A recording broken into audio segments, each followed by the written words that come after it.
friend said Wood didn't always treat Christopher kindly. He was really hard on Christopher, and if Christopher did anything wrong, he would just immediately discipline him and just really lash out at him.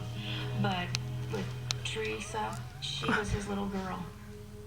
So to me, there was a big disparity between how he treated the two. Wood's excessive spending left him deep in debt. Making matters worse, he was fired from his job for embezzling close to $100,000. Prosecutors believe Bob killed Christopher for the $80,000 in life insurance. On a cold February morning, Wood waited until Teresa left for school and then killed his son. In the process, Christopher vomited, leaving behind the evidence which would later implicate his father. Bob finished dressing Christopher, but he put Christopher's shoes on the wrong feet. While carrying Christopher's body to his truck, Bob brushed against his sports car, inadvertently leaving his son's stomach contents on the fender. He put his son's body in the trash can in the back of his truck. Bob went back inside, set the sofa on fire, grabbed his son's backpack, and left the house at 8:20. Bob dumped his son's body in a snowbank 50 miles from home, and here he received the cell phone call telling him of the fire. Hello? On his drive back, Bob threw Christopher's backpack along the side of the road. He washed his truck, but failed to remove all of the biological evidence, and he discarded the trash can near the car wash.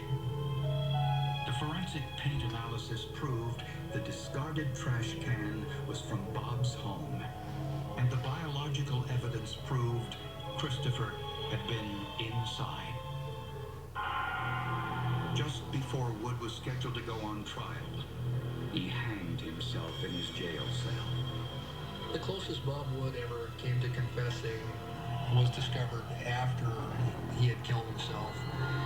We received a phone call from a psychic who said that she had visited with him in jail, and he told her at that time that there were only 3 people who knew what happened to Christopher, and that was him, Christopher, and God. Shelley Kellogg rejected Bob Wood's wedding proposal just days before the arson and murder.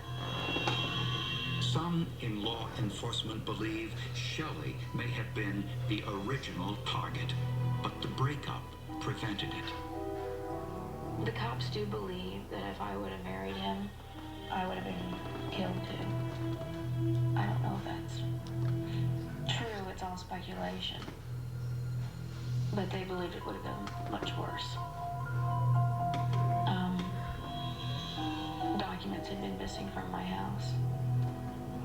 Personal documents, Social Security information, Social Security card was missing.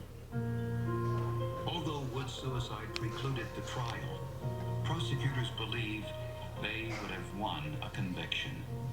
Forensic scientists are amazing.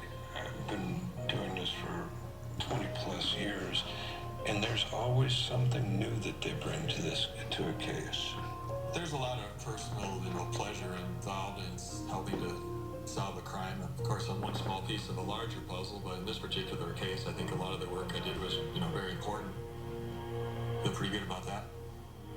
There were no witnesses to see Christopher's body being pulled out of the house.